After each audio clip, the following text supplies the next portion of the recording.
Hello friends, today I am going to start English grammar. As we know that English is an international language. In other words, we can say that the language which is spoken in all over the world is called English. And we are aware of the backbone of English is English grammar. So I am going to start the English grammar from beginning, that is from alphabet. Look at the board. There are 4 types of alphabet. Okay, there are 4 types of alphabet. Alphabet, first of all we see that alphabet A to Z is called alphabet. A to Z is called alphabet. Okay, अब इसमें हम लोग को alphabet में देखना है कि vowel होते हैं, सेमी भावेल होते हैं एंड कॉन्सोनेंट होते हैं. ओके, तो भावेल कितने होंगे? ए ई आई ओ यू, यानी इसमें भावेल की संख्या 5 है. भावेल कितने हैं? 5 हैं. सेमी भावेल कौन कौन है? W and Y. W and Y is W and Y ये भावेल हैं, सेमी भावेल है, मीन्स इसकी संख्या 2 है. और कॉन्सोनेंट कितने हैं? तो 19 है. यानी ए ई आई ओ यू और डब्ल्यू वाई को छोड़कर बाकी जो भी अल्फ़ाबेट में हैं वो कॉन्सोनेंट हैं. ठीक है, अब देखिए अल्फ़ाबेट का टाइप होता है. Okay, how many types of alphabet? तो there are 4 types of alphabet. First one is capital letter of printing. Okay, छपाई के बड़े अक्षर, यानी A B C D up to Z तक. जो हम लोग जब छपाई के बड़े अक्षर बोले तो जो किताब वगैरह में प्रिंट होते हैं, ठीक है, तो उसमें क्या होता है, ये कैपिटल लेटर यूज होता है. जहाँ भी छपाई में वो ये कैपिटल लेटर यूज होते हैं. उसके बाद स्मॉल लेटर ऑफ प्रिंटिंग, यानी कहीं भी कोई भी बुक छपती है तो उसमें स्मॉल लेटर जो यूज होंगे वो ये A B C D so and so. उसके बाद आता है थर्ड टाइप, अल्फ़ाबेट का third type, capital letter of writing, यानी इसे कर्सिव लेटर भी बोलते हैं. ठीक है, कैपिटल लेटर ऑफ राइटिंग को कर्सिव लेटर भी बोलते हैं, जो इस प्रकार से लिखे जाते हैं ए बी सी सो एंड सो. यानी कहीं भी लिखने का कार्य होता है तो कर्सिव कैपिटल लेटर यूज करना है तो ये कर्सिव राइटिंग लेटर यूज करेंगे. और स्मॉल लेटर ऑफ राइटिंग, यानी फोर्थ जो टाइप है अल्फ़ाबेट का, वो स्मॉल लेटर ऑफ राइटिंग है, जो इस प्रकार से लिखे जाते हैं. ठीक है, आशा करता हूँ कि अल्फ़ाबेट आप लोग समझ गए होंगे.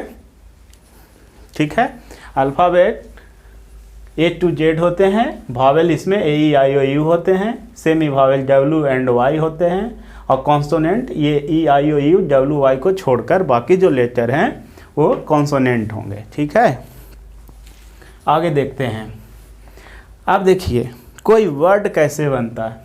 ठीक है, कोई भी वर्ड कैसे बनेगा, तो ग्रुप ऑफ अल्फ़ाबेट बनेगा. ठीक है, ग्रुप ऑफ अल्फ़ाबेट बनेगा. जैसे देखिए कुछ बोलते हैं बच्चों की group of alphabet is called word, लेकिन वो अधूरा डिफिनेशन है. क्यों? क्योंकि मान लेता हूँ कि ई पी एन ये भी ग्रुप ऑफ अल्फ़ाबेट है. देखिए 3 अल्फ़ाबेट का ये ग्रुप है, लेकिन ये कोई वर्ड है क्या? इसका कोई मतलब निकल रहा है? नहीं. ठीक है, तो डिफिनेशन अधूरा हो जाता है जब कोई बोलता है a group of alphabet which is called word. That is wrong. Okay, a group of alphabet which give complete sense, ये होना चाहिए. यानी अल्फ़ाबेट का ग्रुप होगा लेकिन वो कंप्लीट सेंस देगा. जैसे इसी को बना दूं पी ई एन, तो देखिए ये भी ग्रुप ऑफ अल्फ़ाबेट है लेकिन ये कंप्लीट सेंस दे रहा है, इसलिए यह एक वर्ड होगा. यानी ये एक वर्ड है. ठीक है, लेकिन ये वर्ड नहीं है. ग्रुप ऑफ अल्फ़ाबेट है लेकिन वर्ड नहीं है, ये ग्रुप ऑफ अल्फ़ाबेट है, कंप्लीट सेंस दे रहा है, इसलिए ये वर्ड है। ओके, चलिए आगे देखते हैं। अब ग्रुप ऑफ वर्ड, यानी वर्ड जब ग्रुप बना लेंगे वो क्या कहलाएगा, तो उसी को हम लोग सेंटेंस कहते हैं। ठीक है, जैसे अभी हम लोगों ने सीखा कि अल्फ़ाबेट का ग्रुप जब बनेगा और कंप्लीट सेंस देगा तो वर्ड हो जाएगा, उसी प्रकार से जब वर्ड मिल करके बहुत से वर्ड मिलेंगे और कंप्लीट सेंस देंगे तो वो सेंटेंस हो जाएगा। ठीक है, जैसे आई हैव अ पेन, देखिए आई भी एक वर्ड है भी एक वर्ड है, आ भी एक वर्ड है, पेन भी एक वर्ड है। एक फोर्थ वर्ड माने चारों वर्ड जो है मिल करके एक सेंटेंस बना रहे, तो हम लोग इसे सेंटेंस बोलते हैं। ठीक है, यानी डिफिनेशन बोले क्या होगा, तो a group of words which give complete sense is called sentence. ठीक है, यानी शब्दों के सार्थक समूह को ही हम लोग वाक्य कहते हैं। ठीक है, चलिए नेक्स्ट देखते हैं। तो ये सेंटेंस जो बन गए, ये सेंटेंस जो बना, तो सेंटेंस के फीचर्स होते हैं। फीचर्स जैसे मोबाइल में फीचर्स होता है ना कि 4 GB रैम और 3 GB प्रोसेसर, सो एंड सो ऐसा होता है, ये हर कुछ का फीचर्स होता है। ठीक है, उसी प्रकार से सेंटेंस का भी फीचर्स होते हैं। क्या होगा इसका फीचर्स, तो पहला होता है a sentence which always start with capital letter, यानी कोई भी सेंटेंस होगा जो हमेशा कैपिटल लेटर से ही शुरू होगा। कोई भी सेंटेंस हमेशा कैपिटल लेटर से ही शुरू होगा। यदि आप स्मॉल लेटर से शुरू कर देते हैं तो वो सेंटेंस गलत हो जाएगा। जैसे देखिए ये कैपिटल लेटर है सब, ये स्मॉल लेटर है, आप इससे स्टार्ट नहीं कर सकते हैं सेंटेंस को, हमेशा इससे स्टार्ट करते हैं। जैसे ही टीचेज इंग्लिश, तो देखिए ये जो सेंटेंस है, सेंटेंस का जो स्टार्टिंग वर्ड है वो ही है। ही का फर्स्ट लेटर एच क्या है, कैपिटल है। इसे आप कभी ऐसा नहीं लिख सकते हैं ही टीचेज इंग्लिश, ये ऐसा नहीं लिख सकते, ये आपका रॉन्ग हो जाएगा। ठीक है, तो हमेशा सेंटेंस किससे स्टार्ट होगा, कैपिटल लेटर से होगा, यानी ये पहला फीचर्स हो गया। ठीक है, सेंटेंस का पहला फीचर्स हो गया क्या, कि कैपिटल लेटर से स्टार्ट होगा। दूसरा फीचर है सेंटेंस इन प्रॉपर वे में होना चाहिए। प्रॉपर वे में होना चाहिए, प्रॉपर वे बोले तो क्या, यानी कि सब्जेक्ट वर्ब प्लस ऑब्जेक्ट के फॉर्म में होना चाहिए। ये आगे भी पढ़ाऊंगा जब आप लोग को सेंटेक्स पढ़ाऊंगा उसमें। ठीक है, तो केवल इतना अभी यहाँ समझिए कि सेंटेंस जो है वो प्रॉपर वे में होगा। ठीक है, थर्ड फीचर्स इसका क्या है, तो कोई भी सेंटेंस जो होगा वो हमेशा फुल स्टॉप या क्वेश्चन मार्क या एक्सक्लेमेशन मार्क से ही इंड करेगा। ठीक है, तीसरा फीचर क्या है, कोई भी सेंटेंस इंड करेगा, है ना, तो उसके लिए चाहे तो फुल स्टॉप देना है इंड में, या क्वेश्चन मार्क देना है, या एक्सक्लेमेशन मार्क देना। ये तीन में कोई होगा ही होगा। यदि ये तीन में कोई आप सेंटेंस के एंडिंग में नहीं देते हैं तो सेंटेंस गलत माना जाएगा। ठीक है, जैसे व्हाट इज योर नेम, अब ये आप ऐसा लिख दिए, ठीक है, कुछ भी नहीं दिए, ये तीन में कोई भी नहीं यूज किए आप सैम्बल, तो ये क्या होगा, गलत हो जाएगा। ठीक है, तो आपको यहाँ पे क्या देना चाहिए, यहाँ पे क्वेश्चन मार्क देना चाहिए, क्योंकि इस सेंटेंस से क्वेश्चन एराइज हो रहा है। ठीक है, हाँ, तो इसका नाम है फुल स्टॉप, इसको बोलते हैं क्वेश्चन मार्क या नोट ऑफ इंट्रोगेशन। इसका दो नाम है, क्वेश्चन मार्क या नोट ऑफ इंट्रोगेशन, और इसका है नोट ऑफ एक्सक्लेमेशन। ठीक है, नोट ऑफ एक्सक्लेमेशन। ठीक है, तो ये थ्री जो सैम्बल दिख रहा है इसमें से कोई भी आपको मार्क यहाँ लास्ट में सेंटेंस का देना है। तो ये हुए these are the features of sentences. Okay, sentence के ये 3 फीचर्स मैंने बताया। ठीक है, एक जनरली ये भी होता है कि कोई भी सेंटेंस में यदि नाम आता है तो बीच में भी हमेशा वो कैपिटल लेटर में होगा। जैसे यहाँ लिखूँ Ram and Shyam, Ram and Shyam are going so and so. तो देखिए हमने क्या यहाँ पर स्टार्ट कर दिया कैपिटल से, आगे तो कैपिटल नहीं होना चाहिए था। सेंटेंस का फीचर है कि स्टार्ट होगा कैपिटल से, उसके बाद कैपिटल तभी आएगा जब फुल स्टॉप होगा। फुल स्टॉप होगा उसके बाद ही कैपिटल आएगा। ठीक है, जैसे देखिए आपको ऐसे समझाता हूँ। जैसे राम रीड्स, ही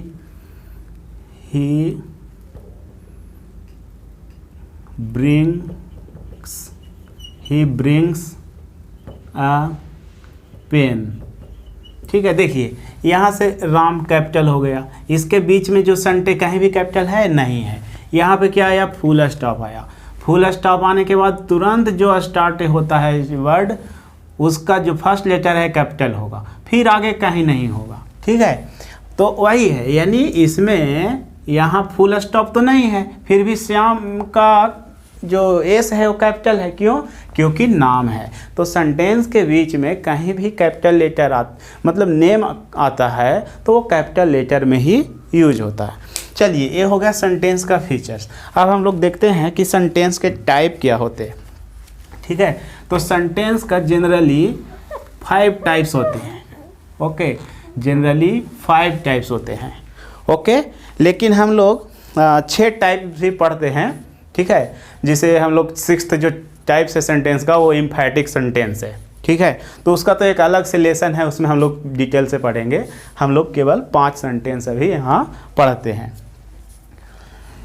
तो फर्स्ट सेंटेंस जो है असर्टिव सेंटेंस है, इसका दूसरा नाम डिक्लेरेटिव सेंटेंस भी होता है। ठीक है, असर्टिव सेंटेंस या डिक्लेरेटिव सेंटेंस। ठीक है, यानी अ सेंटेंस विच ऑलवेज एक्सेप्ट्स और डिनाई, ऐसा वाक्य जो हमेशा एक्सेप्ट करता है मतलब स्वीकार करता है और इनकार करता है, उसी को हम लोग असर्टिव सेंटेंस या डिक्लेरेटिव सेंटेंस कहते हैं। जैसे I have a pen, you are going, she does not want to give her pen. Okay, तो ये सब क्या है, एग्जाम्पल है असर्टिव या डिक्लेरेटिव सेंटेंस का। ठीक है, it is of 2 types. Okay, यानी असर्टिव सेंटेंस या डिक्लेरेटिव सेंटेंस के 2 टाइप होते हैं। पहला टाइप कौन है, अफर्मेटिव सेंटेंस है। ठीक है, पहला ये असर्टिव सेंटेंस का फर्स्ट टाइप जो है वो अफर्मेटिव है, यानी अ सेंटेंस विच ऑलवेज एक्सेप्ट्स, यानी जो हमेशा एक्सेप्ट करेगा यानी हमेशा स्वीकार करेगा, वही अफर्मेटिव सेंटेंस होता है। जैसे वी वांट टू डिस्कस। ठीक है, वी वांट टू डिस्कस, हम लोग डिस्कस करना चाहते हैं, तो ये अफर्मेटिव हो गया। यही असर्टिव का दूसरा जो है वो नेगेटिव सेंटेंस होता है, तो इसमें नोट लगा दीजिए, we don't want to discuss, तो ये नेगेटिव हो जाएगा, है ना। ही हैज़ अ पेन, ये अफर्मेटिव हो गया, इसमें आप नोट लगा दीजिए, he has not a pen. Okay, और आप लोग को ये ध्यान में रखना चाहिए कि किसी भी अफर्मेटिव सेंटेंस का नेगेटिव बनाना हो, किसी भी अफर्मेटिव सेंटेंस का नेगेटिव बनाना हो, तो हेल्पिंग वर्ब जिसका दूसरा नाम ऑक्सिलियरी वर्ब भी है। ठीक है, आपको मैंने लिख दिया हूँ, देखिए ऑक्सिलियरी वर्ब, ये ऑक्सिलियरी वर्ब होते हैं। इंग्लिश ग्रामर में टोटल 24 ऑक्सिलियरी वर्ब होते हैं। कितने होते हैं? 24। मैंने ये 24 लिख दिया हूँ। ठीक है, आप इसे भी याद कर लीजिए। देखिए, तो हाँ, अफर्मेटिव से नेगेटिव बनाना होता है तो हमें हेल्पिंग वर्ब के बाद क्या करना होता है, हम लोगों को हेल्पिंग वर्ब के बाद नोट ऐड कर देना पड़ता है। जैसे देखिए, ही हैज़ अ पेन, इसका नेगेटिव बनाना था, तो देखिए हैज क्या है, ऑक्सिलियरी वर्ब है ना, ऑक्सिलियरी वर्ब या हेल्पिंग वर्ब दोनों सेम ही है, ठीक है, दोनों एक ही नाम है। देखिए तो ये है हैज, तो हैज के बाद हमने क्या इंसर्ट कर दिया, नॉट, तो ये क्या हो गया, नेगेटिव सेंटेंस हो गया, है ना, ये नेगेटिव सेंटेंस हो गया, ठीक है। अब देखिए, अब ये ABCD का जो है उसको डिलीट ओमिट कर देता हूँ।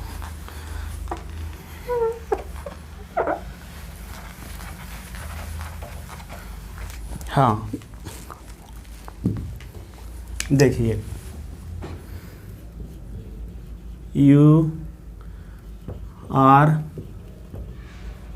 टीचिंग इंग्लिश, अब इसे नेगेटिव बनाना है, तो मैंने क्या बोला कि हेल्पिंग वर्ब जहाँ होगा, तो हेल्पिंग वर्ब कौन है, आर है, कैसे, तो देखिए यहाँ पे आर लिखा हो ना, तो ए आर हो गया, ठीक है। तो यहाँ पे क्या करना है, हमें नोट लगा देना है, तो ये एज इट इज रहेगा, यू आर नोट, और ये एज इट इज रहेगा, समझ गए। यानी किसी भी नेगेटिव अफर्मेटिव सेंटेंस को नेगेटिव बनाना है तो हेल्पिंग वर्ब के बाद नोट ऐड कर देना है, वो नेगेटिव सेंटेंस बन जाएगा, ठीक है। चलिए, तो असर्टिव सेंटेंस का दो टाइप हो गया, अफर्मेटिव और नेगेटिव। हम लोग सेंटेंस का दूसरा टाइप देखते हैं। सेंटेंस का दूसरा टाइप है इंट्रोगेटिव सेंटेंस। इंट्रोगेटिव सेंटेंस क्या होता है, a sentence which always ask any question, a sentence which always ask any question, यानी जो हमेशा प्रश्न पूछेगा, जो हमेशा प्रश्न पूछेगा, ठीक है। What are you doing, are you going, so and so करके हमेशा वो क्वेश्चन ही पूछेगा, उसे हम लोग इंट्रोगेटिव सेंटेंस बोलते हैं। और इंट्रोगेटिव सेंटेंस का भी दो टाइप होता है। इंट्रोगेटिव सेंटेंस का दो टाइप होता है। पहला टाइप है यस नो क्वेश्चन, या इसी का दूसरा नाम है statement question, okay. Interrogative sentence का दो टाइप होता है, पहला है यस नो क्वेश्चन या स्टेटमेंट क्वेश्चन, ठीक है। तो a sentence which always start with helping verb, या a sentence which always start with auxiliary verb, है ना। तो ऑक्सिलियरी वर्ब या हेल्पिंग वर्ब दोनों तो सेम है ना। तो जो सेंटेंस ऑक्सिलियरी वर्ब से स्टार्ट होगा या हेल्पिंग वर्ब से स्टार्ट होगा वही इंट्रोगेटिव सेंटेंस का यस नो क्वेश्चन या स्टेटमेंट क्वेश्चन कहलाता है। जैसे आप लिखिए, we had completed our homework, HW, ठीक है। We had completed our homework. तो देखिए ये जो है एक्चुअली ये अफर्मेटिव सेंटेंस है, लेकिन यहाँ पे यस नो क्वेश्चन है, स्टेटमेंट क्वेश्चन है। इसके हम लोग क्या करना है, तो हेल्पिंग वर्ब से स्टार्ट होना है। तो हेल्पिंग वर्ब क्या है, हैड, यानी ये सेंटेंस हैड से स्टार्ट होना चाहिए था। Had we completed our homework at last note of interrogation, ठीक है। तो ये जो एग्जाम्पल हो गया वो यस नो क्वेश्चन का हो गया। उसी प्रकार से अब मान लेते हैं, जैसे आर दे प्लकिंग फ्लावर और eight last note of interrogation, okay. तो ये यस नो क्वेश्चन का सेंटेंस हो गया। यस नो क्वेश्चन में हमेशा क्या होता है, कोई भी सेंटेंस हेल्पिंग वर्ब से ही स्टार्ट होता है, कोई भी सेंटेंस हेल्पिंग वर्ब से ही स्टार्ट होता है, ठीक है। चलिए, यानी आपको पूछा जाए कि एक सेंटेंस देता हूँ, जैसे दे वर कॉलिंग हिम।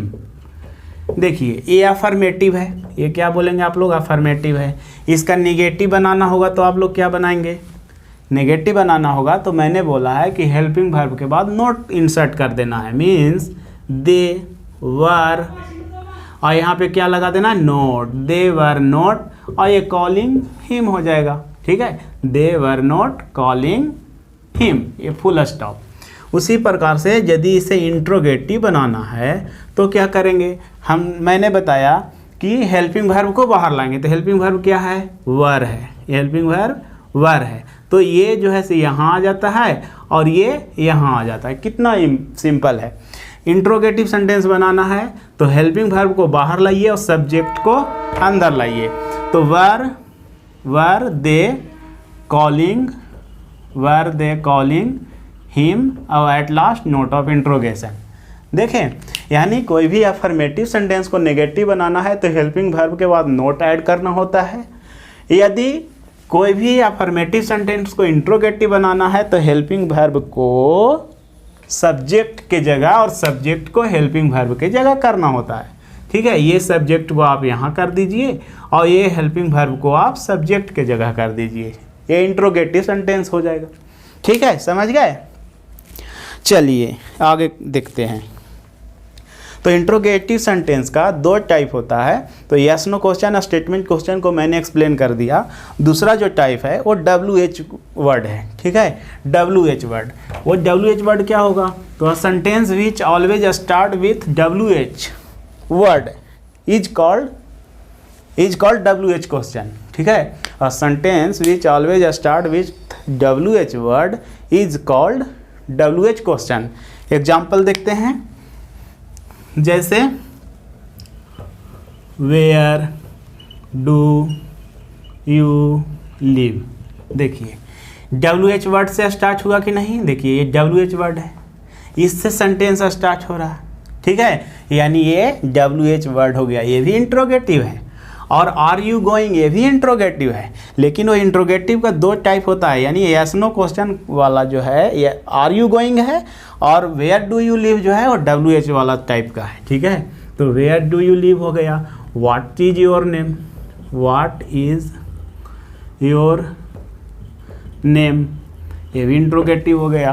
तो इंट्रोगेटिव का कौन सा? WH वर्ड, यानी हमेशा WH वाला से ही शुरू होगा। तीसरा देखते हैं, why are you laughing, why are you laughing. तो ये देखिए तीसरा WH वर्ड से शुरू हुआ, WH वर्ड से शुरू हुआ। ठीक है, when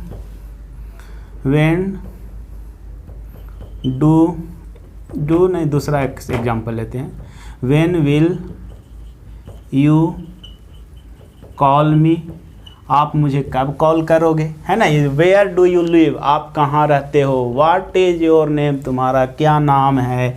Y are you laughing, आप क्यों हंस रहे हो। व्हेन विल यू कॉल मी, आप मुझे कब फ़ोन करोगे।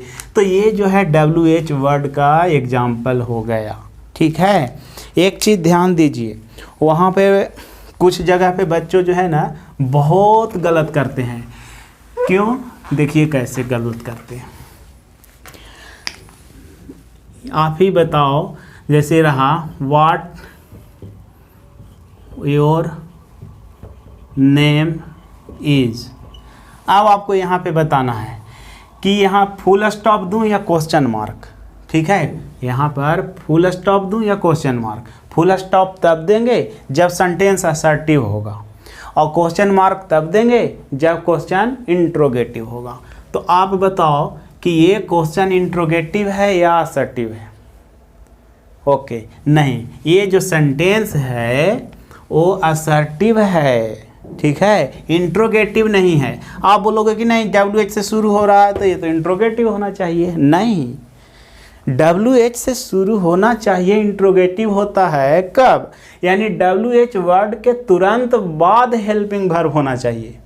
WH वर्ड के तुरंत बाद हेल्पिंग वर्ब होना चाहिए। ये जो 24 हेल्पिंग वर्ब दिख रहे हैं ना, ऑक्सिलरी वर्ब, WH वर्ड के तुरंत बाद होना चाहिए, तभी वो इंट्रोगेटिव होता है। जैसे ये रहता व्हाट इज योर नेम, ये इंट्रोगेटिव होगा। क्यों? क्योंकि ये WH वर्ड है। WH के वर्ड के बाद तुरंत ऑक्सिलरी वर्ब है। ये 24 जो है तुरंत ऑक्सिलरी वर्ब है, ये इंट्रोगेटिव है। लेकिन WH के वर्ड के बाद देखिए ना योर आ गया, यानी हेल्पिंग वर्ब योर नहीं है, इसलिए असर्टिव सेंटेंस है, यहाँ पे फुल स्टॉप होगा। और इसमें बच्चे बहुत गलत कर देते हैं। ठीक है, वो क्वेश्चन मार्क यहाँ पे लगा देंगे, नहीं, या बोल देंगे इंट्रोगेटिव सेंटेंस है। नहीं, ये असर्टिव सेंटेंस है। क्यों? क्योंकि WH वर्ड के तुरंत बाद हेल्पिंग वर्ब चाहिए। एक और एग्जांपल लेता हूँ, जैसे why you are laughing, why you are laughing. अब देखिए वाई यू आर लाफिंग, अब यहाँ पे WH वर्ड के तुरंत बाद हेल्पिंग वर्ब है क्या? नहीं है, ये यू के बाद हेल्पिंग वर्ब है। तो मैंने कहा WH वर्ड के तुरंत बाद हेल्पिंग वर्ब होना चाहिए, ऑक्सिलरी वर्ब होना चाहिए, यानी ये होना चाहिए था why are you laughing, why are you laughing. तो यहाँ पे क्वेश्चन मार्क होता, ये सेंटेंस असर्टिव हो गया।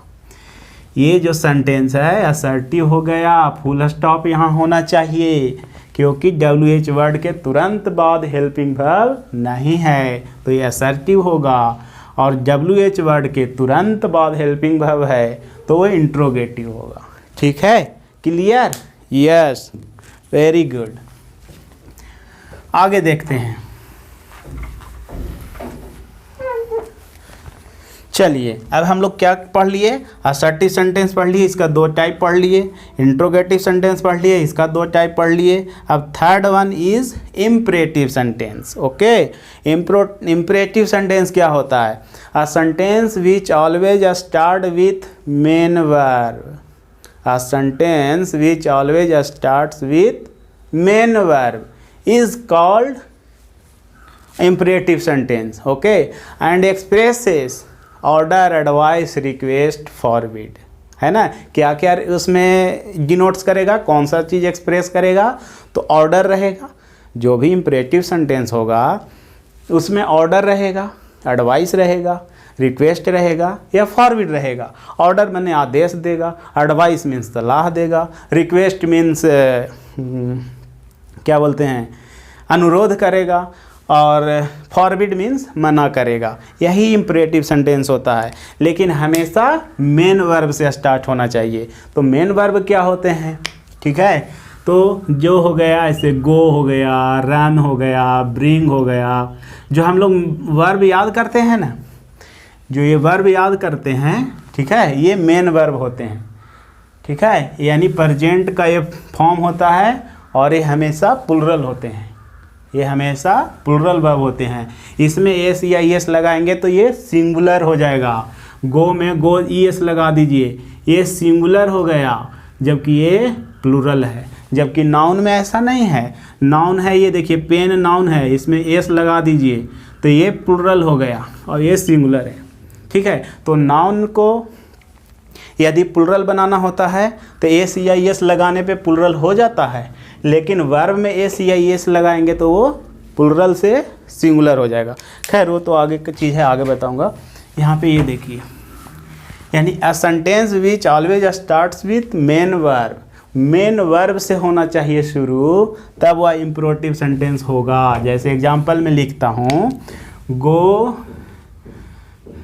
देयर, है ना, एक सेंटेंस क्या हो गया, गो देयर, तो ये ऑर्डर हो गया, वहाँ जाओ, ऑर्डर हो गया। ठीक है, एडवाइस का लेता हूँ, help the poor, help the poor, देखिए ये भी मेन वर्ब से शुरू हुआ है सेंटेंस। ठीक है, तो इसमें क्या है, सलाह दे रहा है, गरीबों को मदद करो। उसके बाद है रिक्वेस्ट, तो रिक्वेस्ट जो है काइंडली या प्लीज दोनों से शुरू होता है। ठीक है, काइंडली या प्लीज कोई से शुरू करेंगे तो रिक्वेस्ट शो करता है। Kindly give your pen, kindly give your pen, तो काइंडली बोलिए या प्लीज बोलिए, please give your pen, please give your pen या काइंडली गिव योर पेन। ठीक है, तो ये जो सेंटेंस हो गया वो इम्परेटिव का हो गया। तो इसमें देखिए ऑर्डर शो कर रहा है, इसमें एडवाइस शो कर रहा है, इसमें रिक्वेस्ट शो कर रहा है। अब फॉरवर्ड वाला देखिए, यानी मना करेगा, जैसे डोंट प्ले इन द सन, धूप में मत खेलो, धूप में मत खेलो, ये क्या हो गया, तो इम्परेटिव सेंटेंस ही है, लेकिन वो फॉरवर्ड कर रहा है, मना कर रहा है। तो इम्परेटिव सेंटेंस क्या होता है, a sentence which always starts with main verb and expresses order, advice, request and forbid. ठीक है, यानी ऑर्डर, एडवाइस यानी आदेश देगा, सलाह देगा, अनुरोध करेगा या मना करेगा, वही जो है इम्परेटिव सेंटेंस होता है। ठीक है, तो ये इम्परेटिव सेंटेंस का एग्जाम्पल हो गया। क्लियर? चलिए आगे देखते हैं।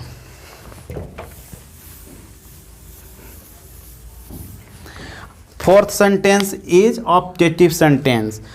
Okay, optative sentence, a sentence which shows wish, bless, pray and curse, यानी जो इच्छा जाहिर करता है, आशीर्वाद देता है या प्रार्थना करता है और घृणा करता है। ठीक है, यानी इच्छा जाहिर करेगा, ठीक है, और आशीर्वाद देगा, प्रार्थना करेगा और श्राप देगा। ये जो सेंटेंस होगा ऑप्टेटिव सेंटेंस होगा। ठीक है, एक्सप्रेस क्या क्या करता है, विश, ब्लेस, प्रे, कर्स। तो विश का आप एग्जांपल देखिए, जैसे मे यू गेट सक्सेस। ठीक है, आप देखिए मे यू गेट सक्सेस, तो इसमें क्या आ रहा है, आपसे इच्छा जाहिर कर रहा है कि यानी आप तरक्की करो, सफलता प्राप्त करो।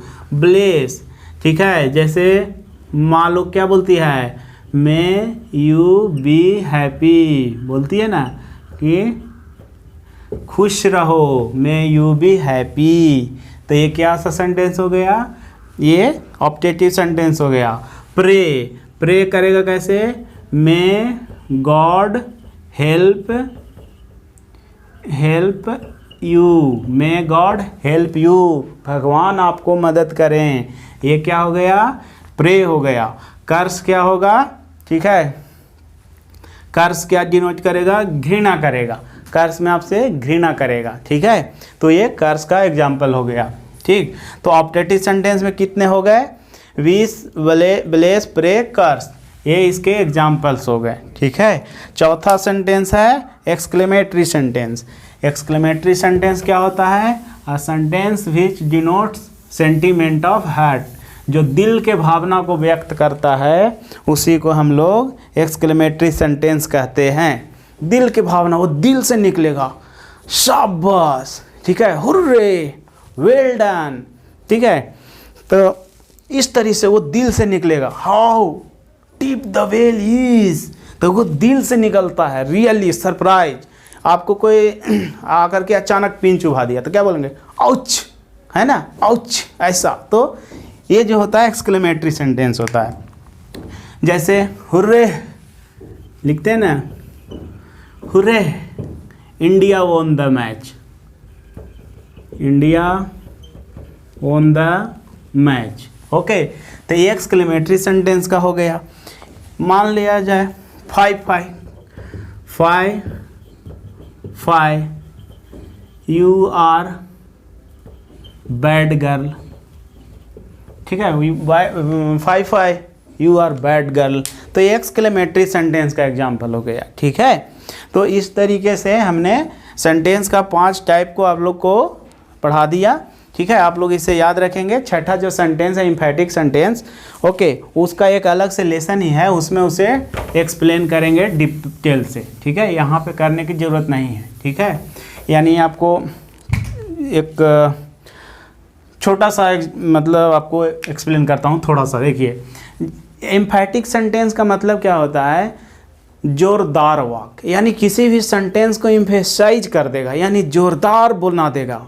ठीक है, जोरदार बना देगा, एकदम प्रेशर उस पर दे देगा। ठीक है, जैसे आप लोग बोलते होंगे कम हेयर, बोलते हैं ना, कम हेयर, यहाँ आओ। कौन सा सेंटेंस है ये, इम्परेटिव का है। इसका इम्फैटिक बनाना होता है तो इसके पहले डू लगाते हैं, do come here, do come here, यानी यहाँ जल्दी आओ, मतलब अवश्य आओ।